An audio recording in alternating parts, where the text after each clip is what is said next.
À Brisbane, la police dit se préparer au sommet du G20 depuis 2 ans. Risque d'attaques djihadistes ou dérapage de manifestations altermondialistes. Bref, des avions de chasse contrôlent le ciel de la 3e ville d'Australie. Plus de 6000 policiers sont déployés au sol et les fouilles à corps autorisées. Eux aussi sont sur le pied de guerre, les militants d'ONG, d'associations ou de mouvements divers. Parmi eux, l'ONG britannique Oxfam continue d'alerter sur la pauvreté.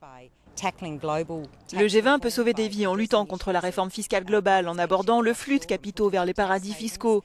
Et ils peuvent s'attaquer à l'inégalité croissante.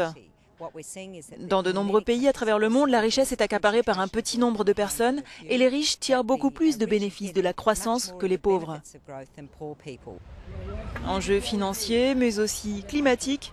Sur ce dernier point, toutefois, les dirigeants de ce monde ont tendance à adopter la position de l'autruche, selon ces militants réunis sur une célèbre plage de Sydney.